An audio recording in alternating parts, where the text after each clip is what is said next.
in the first 8 seasons of Pokemon.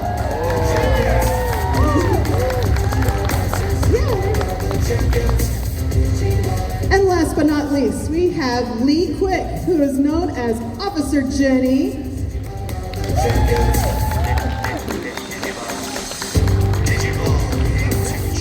What a big comfy couch.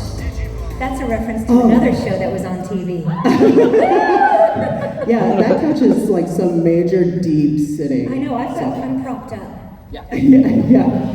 So, welcome to Corpus Christi, Texas. I'm sorry about the temperature outside. At least it's nice and sunny. Yesterday it wasn't so much. Great. Yeah, Friday too. I don't know what's the deal, but we were in here, we were enjoying ourselves in the American Bank Center, so thank you guys for coming. All right, so. Thank you all for venturing out. It's awesome to see you all. I hope you've been having a great time. We certainly have. I've got cookies in my pocket, and I just want to say I'm wearing my coat, and it's so bulky, but it's just cookies. Anyway, on with your question. Okay. So, Pokemon is short for pocket monsters. Digimon, short for digital monsters. Which monster is your favorite from your respected show, and why? You want to go first? Sure. Hey, everybody. So, which digital monster? Well, I mean, of course, Agumon, because, he's Ty's little buddy.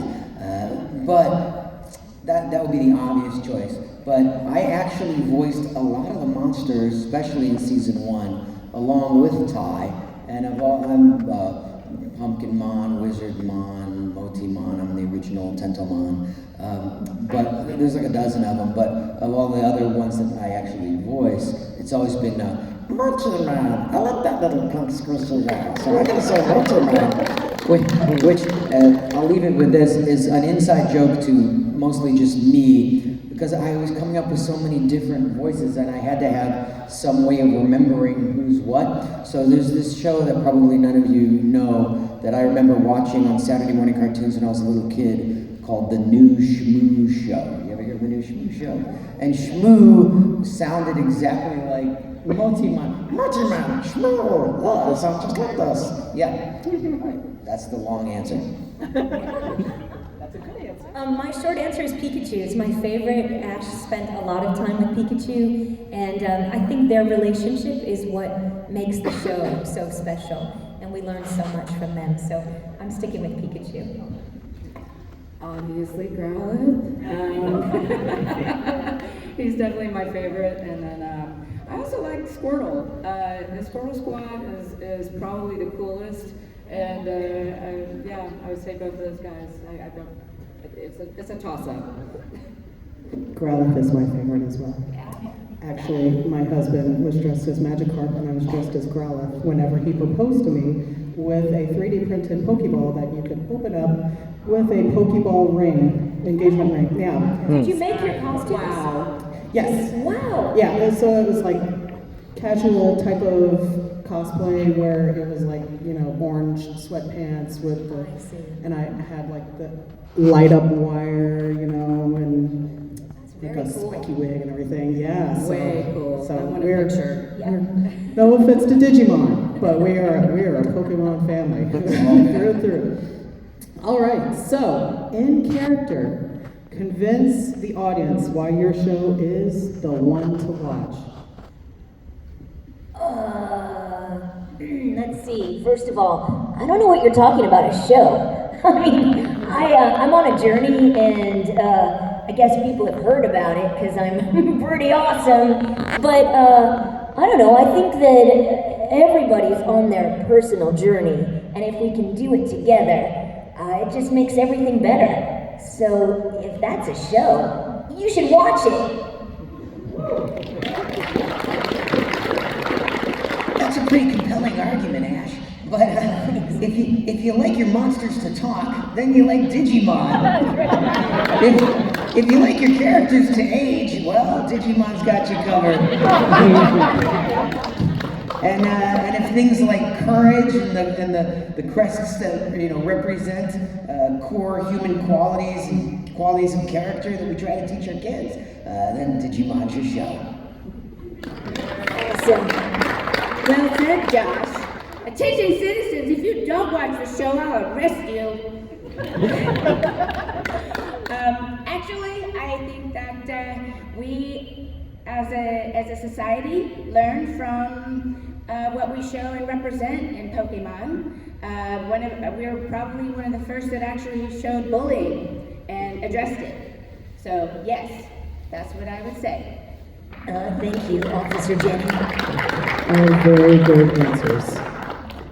So, next up, did you have any inclination that these shows would be as popular as they are? No. Correct me if I'm wrong on this one, but when we started, we all had been doing voice work for anime, and it wasn't as big as it is now. So we were just auditioning for another show in our eyes. And when I don't know. For me, when I realized it was kind of a bigger thing than what it started out to be, was when we hit the movie. When we went down the red carpet in New York City and saw how many people were there, and I think all of us were like, whoa. So yeah. You know, that's funny because it was the exact same thing for me. Not only did we not know that it had legs, that we'd still be talking about this and working on it, in my case, 25 years later, but there was no social media or anything. There was no way of gauging what the audience response was.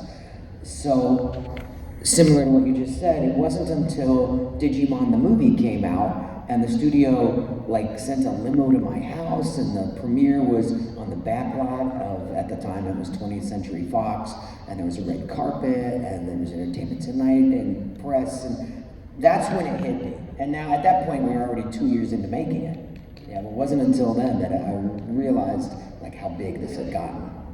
I remember seeing kids playing with the cards on the subway or on the bus in New York City, and seeing that kids were actually watching the show. But because we all work on our own, essentially, you're in the booth alone with the director and the engineer on the other side of the glass. You just go to work and come home. And we didn't even see each other very much through all the years. We would see each other sometimes going to work or whatever. We all see each other more in these things than in the studios. Than we ever did. And I think it's, none of us knew that it would be so big, but I do think it's a testament to all of us that when you go to work or you're hanging out with your friends, that you're always giving your 100%, because you don't know how far essentially that stone dropped into the pond, how far it would ripple out.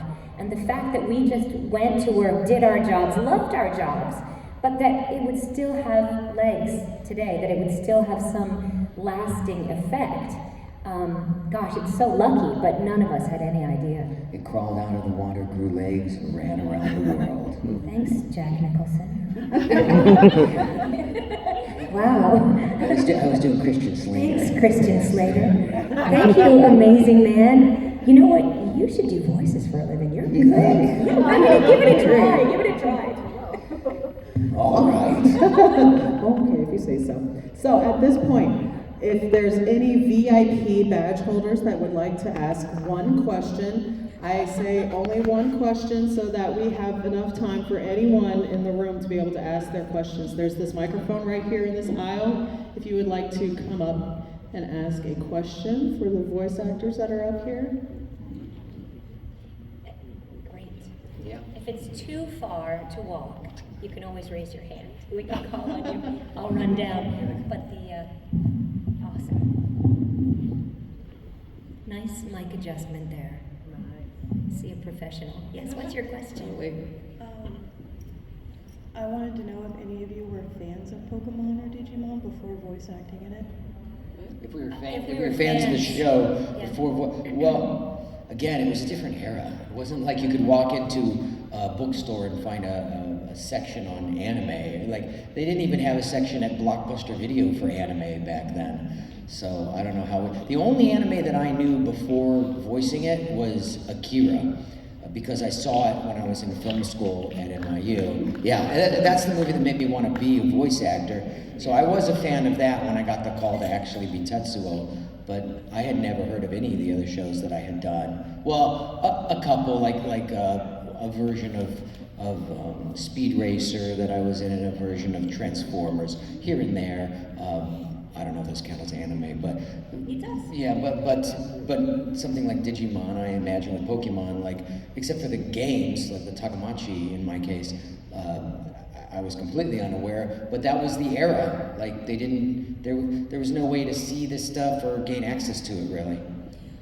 The only thing I heard about Pokemon at all, either before I auditioned or before we started working on the show, was that kids in Japan had gotten seizures from a show called Pokemon.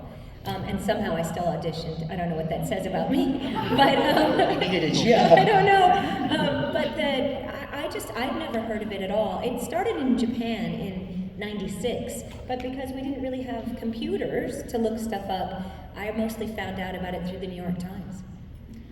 I actually started with Larry Juris, who owned Taj, and so I was doing anime before Pokemon, and that's how I got started in Pokemon. But it was stuff that was going straight to VHS. And the big bubble packages that were like $85 for 4 episodes, right? Yep, and oddly enough, there was like a local VHS store that wasn't a Blockbuster, but it actually had, I did Heroes Greenwood, and I saw it and was like, oh my God, you know, crazy. So Taj actually sold out to 4 kids, and I don't mean sold out, but sold to, shall I say. What year did you start voicing anime? Approximately. 93. I'm 95. Yeah, so I'm right in 93. I don't remember, but yeah, with 93, 94. Yeah. And I was also doing some commercial stuff, but I really gravitated more towards the voices because of my theater background. And so when Pokemon came around, I'd already been with them for a while, and did you audition for everybody? I auditioned for I think in the beginning it was only the main characters in the first episode to start off. Yeah. So I mean, I remember auditioning for all the girl roles, and I ended up getting Officer Jenny. Jenny. I mean, we certainly knew anime existed, but I didn't know about Pokemon other than. No, I didn't either. No, not until it popped up. Thank you. Thanks. Good question. Yeah. Hello, this question is Veronica. Who is your favorite Pokemon? My favorite Pokemon has always been Pikachu, although lately I wish I had a Mr. Mime to do the housework. I'm not home enough, and things pile up. Thank you for your time. Thank you. Hi, Ronnie. Hi. Ronnie. My question to you is this. I know Hunter's not here. What is your favorite story to all 3 of you that you've had interactions with service animal? I will always remember Collecticon last year when it became Hunter's car. He has quite a bark, that's for sure. I don't think that many service animals come to shows, to be quite honest. Travis Hunter is kind of... He's a pet service animal. He's a pet service animal. I mean, that's the thing. I think he's one of a kind. I haven't experienced that many. No, he's definitely special. Yeah. So I just think he's incredible, and it's amazing that he's become such a companion for you. And I still remember that morning at 10:04, he took matters into his own hands. There were so many people in line, and that the bark came. He does have quite a bark. Perhaps you guys have seen him at the show. Yeah, but he's wonderful. I'm glad he can come in with you.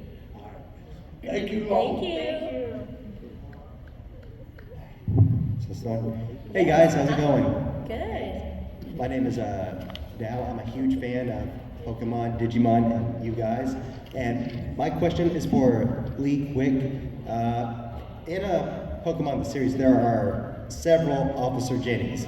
You know, they all look alike, they all sound alike, they're all cousins or sister-in-laws or sisters, whatever. So my question to you is, which Officer Jenny is your favorite? Oh my God, I've never been asked that.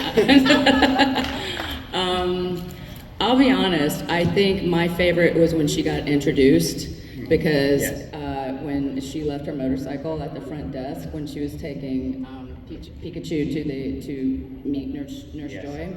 And I think that actually showed her soft side, because that was kind of that was the teetering spot, right? She was an authoritative figure, but she also couldn't be mean. She couldn't, and she also had to do the right thing. But you also had to see empathy from her. Right. And I think that when you first see that, when she's first introduced, you get all three flavors, so that gives you the idea of who she really is and who her sister-in-laws are. And I'm still trying to figure out how that happens. How do they all look alike? Like, Brock was in love with all of them. I don't know, maybe it's double vision.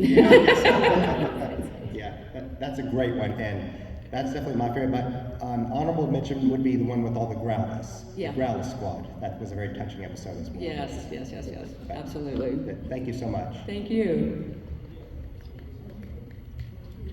Hey, sorry Pokemon, but I grew up with Digimon. I literally was carrying a Gatomon when I was 4 years old because of my brother. Can you hear me? Okay. I grew up with it. My brother's 10 years older than me, so he watched Digimon the whole time, and little 4-year-old me carrying around a Gatomon, a Gabumon, you know. Anyways, but my question is for all of you guys. I just graduated and I'm trying to become a voice actor. Do you have any good tips? You graduated from what? High school, college? College. UTRGV, I graduated in theater performance, but hopefully get my master's. So do you have any tips? I'll start. Can I start? Yes, and congratulations. My father was actually was a DJ for Armed Forces Radio.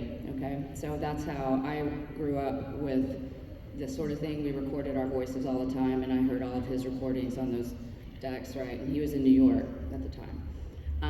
So his advice to me is, which I took, and I also got a degree in theater. I went to CCU, and then I also studied with Meisner in New York.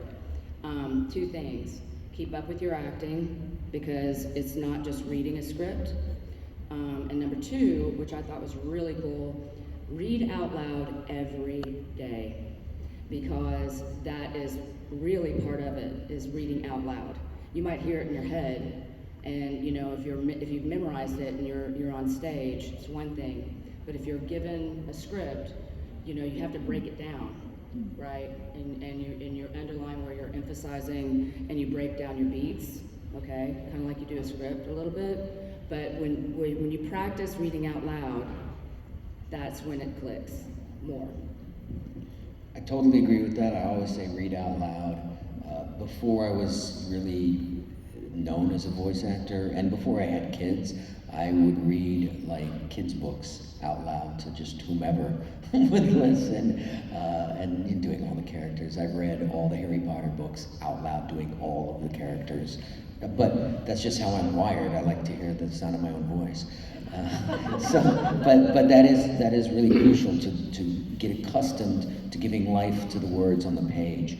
In terms of the business side of the answer, I get asked that so much that I recorded about a 40-minute video, which is free on my website. If you go to joshuaseth.com/free, you can just watch that, and I talk about different aspects of the industry and how this can work as a business, because making it your profession and not just your hobby, that takes a different set of skills, interpersonal skills, and some patience, and some sometimes even willingness to do other jobs that are peripheral to voice acting, but will put you in the room with people that are casting directors or help out in agents' offices and things. It can at least give you proximity to decision makers and help you to see how the sausage gets made. And that's a whole nother side of it beyond the acting, but voice acting is acting, and reading out loud is a really good suggestion.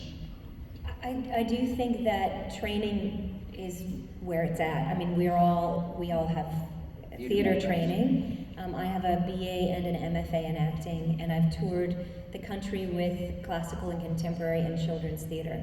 So I think you take all of that experience like you've had, and you just funnel it into what's coming out your mouth. So you have to really be able to break down a script in a second, because most of the time you're handed something and then you have to act it.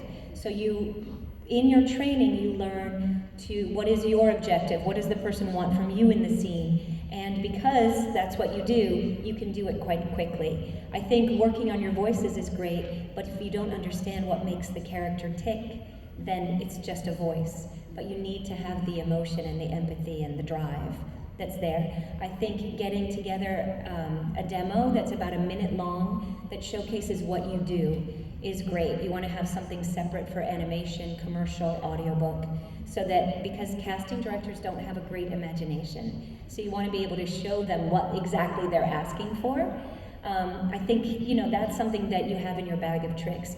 I think the same thing, always be working in your field, whether it's working at the movie theater or in a casting director's office, reading scripts for auditions. I used to work at the Jewish Guild for the Blind, and I would read Entertainment Weekly. I forgot I used to do that So stuff. that kind of Reading thing. for the blind. Yeah. But that's like things where you are handed that when you walk in, and you're reading it so that people can enjoy this because they're not reading it on their own. It's the same as audiobooks. That's, I think, the same. You want to work on your transitions, all of that stuff, so that you're really just using your skills and making them better every day. Good advice, thank you. Good luck. We all have a similar background Because, for all of this. because so. we all started in theater. We're all trained theater actors first, which is why we can pick up a script and, without even consciously doing it, ask those actorly questions. Who am I? What do I want in the scene? What's my relationship here? We're not consciously going down a list, but we're making these decisions, making choices based on our training and experience. And if you don't have that, and you think, well, I can make funny sounding voices, but they'll be flat. Like, how do you And bring does it life fit, to them? Does it fit the script? Yeah, right. And also being able to take direction so that you can just change it totally. They said, okay, that's great, but now can the person be 10? Okay, could they be 50? Could they be a turtle? And then you just kind of, flip it around without taking it personally. That's, I think, another thing that your training teaches you. To be the vessel. To be a vessel. Yes. To serve the script. Yes, to allow the script to flow through you and come out the other side, a living, breathing You mean thing. come out the other end? The other end, if you will, yes, but I wasn't going to go there. You went, I think. Go ahead. Howdy, y'all. I just had a question. I have a question for all three of y'all. Do y'all have like a favorite line or a line that really stands out to y'all? Favorite line? I do. Oh my gosh, I left my motorcycle at the front desk.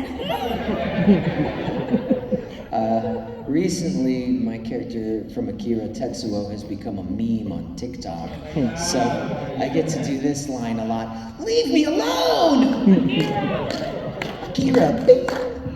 What about, I choose you! Woo! It's the most famous one.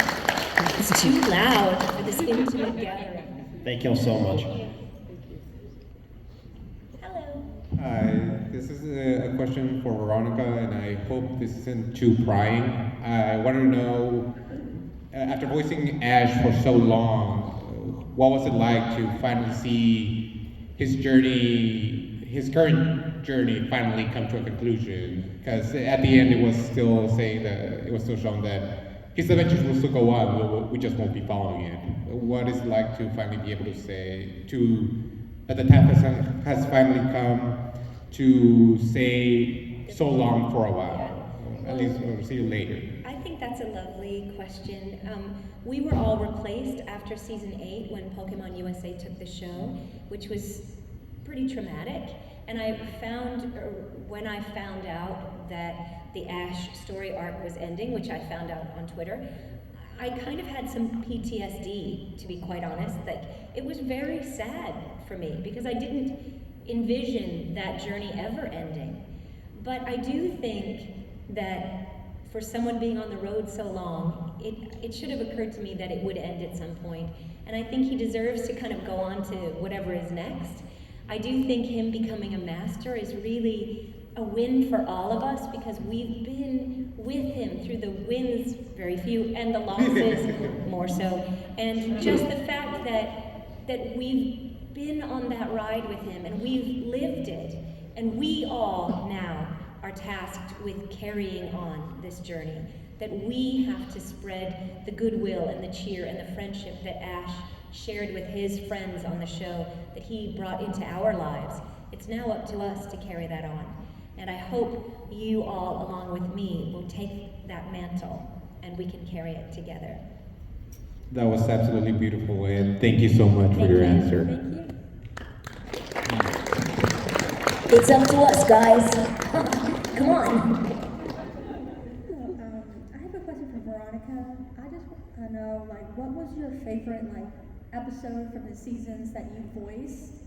Which one stood out to you most or was most fun? For example, my favorite was the episode from Advanced Challenge, where you were essentially fighting with yourself as Ash and May. Oh, and ever since then, I had it on tape. I would watch it over, and I would literally voice both of them just because it was so much fun, and it was such fun banter to me. Yeah, that's really cool.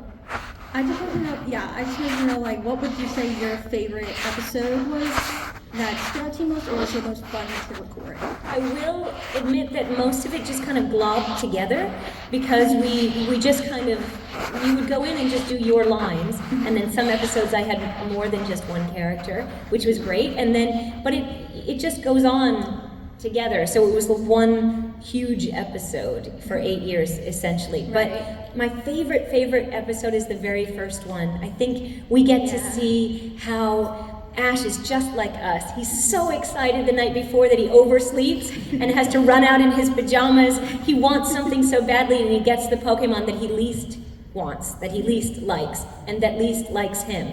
And yet, he's willing to throw himself and his life literally on the line, because that's the commitment that's to be made. And I think that it really sets up the whole incredible journey ahead. So that's why I like that one. I think they got better and better as it went on, but that's definitely my favorite. Thank you. Thanks. If there's anyone who's got general admission or day or weekend passes that want to ask some questions, you are free to come up. Oh, we got some.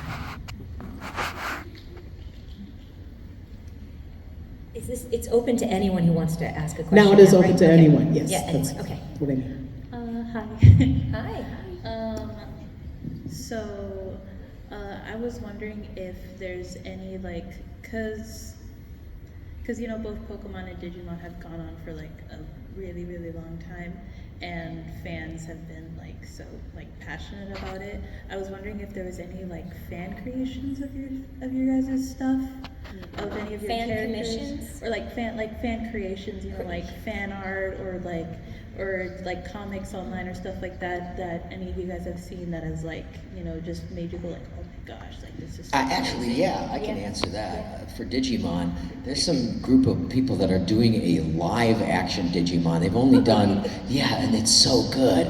It's so good that I offered to and did the trailer for it. It's just on TikTok and Instagram and Facebook and YouTube or whatever, but you can find it. Just look up live action Digimon, and I was like, you guys are killing it. I don't know how the CGI is so good with people with no budget.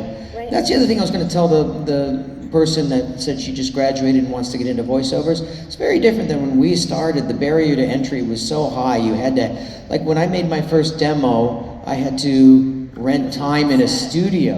Yeah, and I had to record a lot of cassettes and then print the inserts and then hand put them in a bubble wrap envelope, physically mail them, and I had to move across the country. Now you can make amazing work on your phone. You get a few friends, create a script, put stuff up and get immediate feedback from people on YouTube or social media. And if you do it well, people in the industry may notice. And like I noticed this group of people that put together this live action Digimon, and I wanted to support them because they're doing such good work. It just astounded me that you can do this with like home equipment and no budget, but it is possible.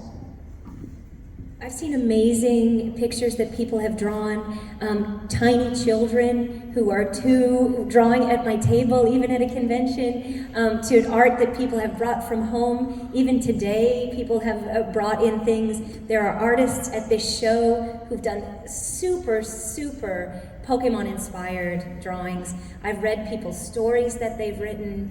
I just think when you have something like these projects that are so creative, they inspire you and spark your imagination, and the things that have come out, even online comics, I've seen that. I do think social media helps, because I have found people too through Twitter and Instagram, Twitter mostly, that it's just like, it's so amazing. And then you start with this, and then soon your own creations are coming out of it. The costumes, oh my gosh, I could go on and on, obviously, but it's really incredible. Yeah, I would say, frog in my throat. Same thing as Veronica. I've been given really incredible pieces of art that people have worked on, and found out that I was at a con, and I was just blown away that how much time they spent on it. But I haven't had anything as like what you're talking about. But I also have had some very great, like really great costumes come up to me with Officer Jenny, and I'm like floored. I mean, really, like, I'm like, whoa, well done. But yeah, and you know what? To Veronica's point, I love the fact that it's inspiring to other people who are other artists, you know, and that they share their work with us. Yeah, what an honor. Yeah. Thank you. Thanks. Let's do something kind of different. I'm scared. No, don't be scared. Do we have time? Yes, we have a little bit of time. Gross. Do we have the Digimon and the Pokemon opening? Maybe we could do like a little bit of a karaoke. I'm not gonna do that. No. No? I meant for like the audience. Oh, okay, good. Yeah. For the audience. Does anyone have any other questions at all? No. Oh no. She's gonna go back and be like, I'm never working with that girl Nobody again. wants to hear us sing the theme songs. No. In Japanese. Yes. So someone asked an earlier question, like, what was your favorite scene? What was the most emotional line that you had to record? Ever in any project? Mainly in Digimon and Pokemon. You know, I will, to be a bummer, and then we can get back to funny. It was really, really difficult when we knew we were being replaced and we had those last episodes to do, knowing that it was just the end, and yet it was going on without us. That I found incredibly difficult. There was also times when Ash let Butterfree go, or when Misty and Brock and Ash parted. We had no idea. When I went in, I had no idea that was coming up. It was just things like that. There was so much real emotion in the show that, I don't know, it was pretty incredible. For me, it would be most of the movie Last Evolution Kazuna. So that was a Digimon movie that came out. Actually, I was recording it in LA right when they shut down all the restaurants, and everything was, for the pandemic, everything was shutting down, and it was my first remote recording to do the pickups and the lines that we weren't able to complete in studio. I had to do it at home, which I didn't have a home studio at the time. It was like a $99 mic and a laptop and a blanket over my head. Somehow the engineers made everything work, but I was able to do most of that movie in LA. But that movie, Last Evolution Kazuna, is all about growing out of childhood things and letting go of your childhood pursuits and letting all the monsters go. And you know, like we've grown up and we've grown apart, and it's time to move on. And yeah, everybody that has me sign that DVD says it made them cry. Yeah, and it felt that way recording it as well. But at the same time, I was so happy that they did such justice to this 25-year journey that we'd been on by concluding the arc so well, because it's such a well-done movie. Unfortunately, my character really wasn't in line with the crazy emotion aspect, and I don't mean crazy in a bad way. That it was like the arc wasn't as big, you know what I mean? And so it was more for her to keep everything copacetic, right? So I don't really remember anything being overly emotional for me on anything with Officer Jenny. Thank you so much. Thank you. So that way we can save you from the karaoke. This is kind of a silly question. I've been curious. What would you say your favorite evolution of Evie is? Mainly for Veronica or Lee? Favorite evolution of Evie? Yes. That have been announced over the years. I'm a full-on just plain old Evie, because I think Evie holds within it the just like yeah, definitely. Evie there's so counts as well. much potential. Like we all have unlimited potential, and Evie does as well. So it can evolve into so many different things, and we all have like, I like this, but it's the same as all of us. Oh, I like it when you're like this, or remember when you were 10, now you're 20 and you're different. And I just think it epitomizes who we are as human beings.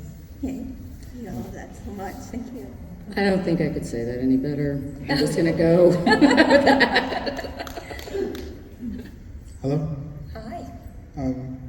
For Veronica, if it's not too much to ask, I have a little nephew. His name is Christopher. And could you please say hi to him? He's a really big Is he fan on the of phone? No, but he couldn't make it here. Oh, I see. okay? Well, I would just like to say, hey, Christopher, good luck on your Pokemon journey. Come to the con next time. Thank you. Hi, my name is Jojo Garcia, and I have a question for Veronica. Yes. I'm really curious. Did you ever play some of the Pokemon games? No, I mean, I have Pokemon Red at home, and my little brother played it, and he would say, oh, do you want to play it like this? And I'd go, oh yeah, and he'd go, okay, well, let me show you how to do it. And that's about as close as I got. And then my daughter, I got one for her when she could hold whatever, we had a DS, and it was pretty much the same then. So I've seen it, but I have never played it on my own. No, but I mean, I could probably, like, when she went to bed, played it. I never thought about that till now. That's the way it goes. Thank you. Yes, thanks. Pokemon Go, of course. I mean, we all have played that. Changed our lives. It's in my yard. I have a Digimon question. To whom, Jojo? A Digimon question. With the, I guess more of the epilogues, mainly Adventure 1 and 2, but also with the movies, do you have like a specific, I know you said the recording the thing, but do you have like a specific happy point of it? Like you felt like they closed the story really well with it? Well, that was my answer on I know. on Last Evolution, Kazuna. Yeah, they definitely did. Although, I mean, these things are never really over. Yeah. Like with Star Wars, right? They can just go back and, like, let's fill in the gaps. Let's go back to the beginning. Let's do a prequel and stuff. Like, I am sure there's going to be more Digimon movies and shows from now until the end of time. As long as people want to watch stuff, there's never really going to be an ending. But in terms of a chronological journey, yeah, that was Last Evolution, Kazuna. And I know we did our job well because it made everybody cry. You know, if they didn't, well, in all seriousness, like if they didn't care about the characters, and they wouldn't feel that it meant anything, right? So yeah, I thought that worked out perfectly. The only other time that I felt that kind of emotional impact in what we were recording was in the original Digimon the movie.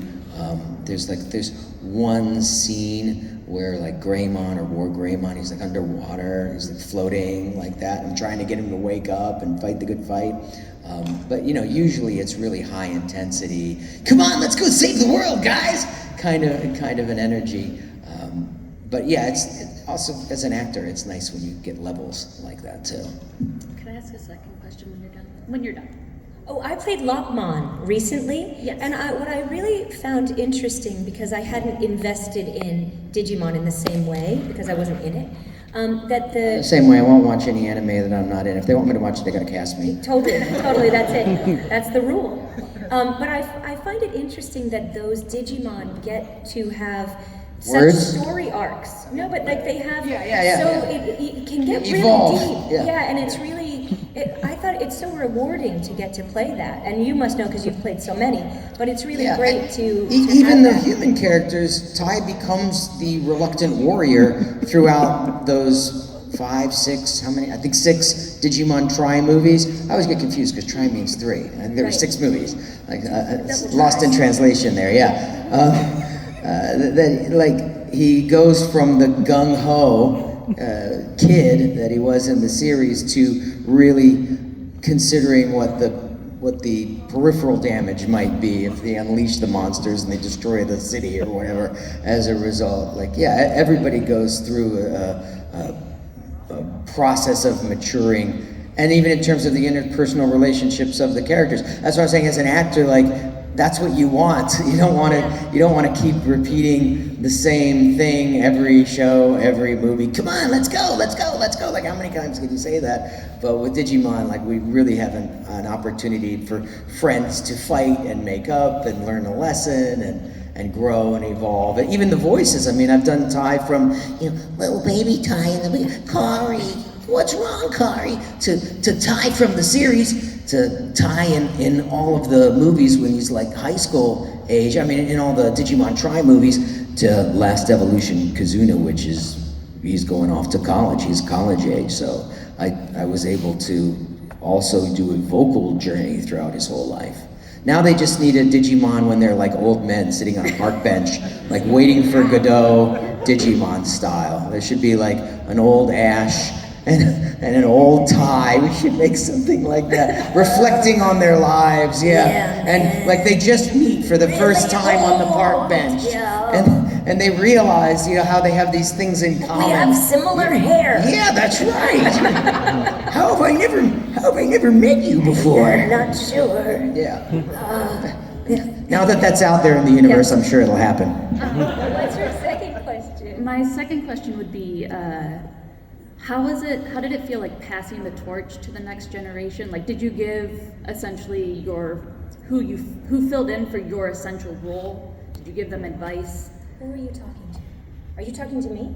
Mainly you, I guess. Oh, I'm no. never passing the torch. No, we were replaced in the show. There has been no contact between our cast and the new cast, and Pokemon USA just recast and did that. There was no torch to be passed. Well, that's sad. And Pokemon USA, they created that. Okay. So it had nothing to do with us Sorry whatsoever. to put like a I bad will say question. this, I had somebody questioned me something similar, so I went back and listened to some of the people that took over Officer Jenny, and they all tried to beat me. Well, I think They can't be you. no offense But they at do, all to because the they had to people do who are in the continuity. new cast. It's, Yeah, they try to match when it. you're tasked to match another's voice, you have to really find your way in, and I think that's what the new cast has been able to do. But they did that on their own. There wasn't like a passing. There wasn't a passing. That's how I think thing, they had because that was something that had nothing to do with us whatsoever. Right. But it certainly is nothing against them. No, It's just that it Yeah, wasn't it's true. We don't own the characters. We feel like they are extensions of ourselves because they're literally our voices, but they're the property of a studio that they can do whatever they want. I mean, I'm still voicing Tai. I was just voiced him for Digimon the movies that'll be released later this year, hopefully.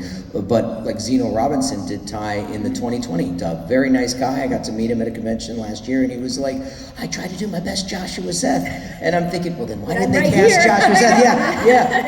But I happen to know because I'm friends with the producer who called me a few months before they recast, and they were like, "Look, the 2020 dub of Digimon is basically Digimon in the multiverse." So we're recasting everybody for this one project because we want everybody to have it to sound different. Like it's supposed to be literally a different version of Tai and all the other characters. So that's what they wanted. That's what they got. Has nothing to do with us as actors. More power to them for getting a gig, right? I personally want all good voice actors to work more. And then there's lots of work. There's more work now than there's ever been. There's a lot of work. And yet it's harder to get work than it's ever been. That's the double-edged sword, I guess, of it is, there's more work now than ever, but because it's more accessible, especially because of remote recording, that there's more competition. But most of the competition is not real competition, it's just noise. Like, there's nobody that is you, there's nobody that's me. If they really want the energy that is foundational to the sound, that is driving the sound, then they have to cast me. They have to cast you. There's no substitution for somebody's heart and soul that they put into the character. So the competition is not real, as long as you get an opportunity to audition. That's the whole thing. That's what you always hope for sure. Okay. Thank you. Thank you. All right. Thank you all for all your great questions. And thank you three for coming. Whoa, look at you. You got mad skills. Ooh. He's got magician skills. So everyone, thank Veronica Taylor, Joshua Seth, and Lee Quick for being here. If you leave the room and you think of a question that you were like, oh man, I forgot to ask, go ahead and visit them at their table. Today is the last day that you have that chance to do so. I think most of us will be there 1 hour or less before we have to go to the airport. Now if you can. It's been such a pleasure seeing all of you this weekend. Thank you for being wonderful hosts here in Corpus Christi. It's been fantastic. Thank you so much. Seriously. Thank you. Thank you too. Thanks for a lovely. Thank you for having drama in your engagement. Next up is the taiko drums. So if you would like to watch that, the general admission, if you could get up and exit the room, VIP, if you would like to watch that, you can stay seated.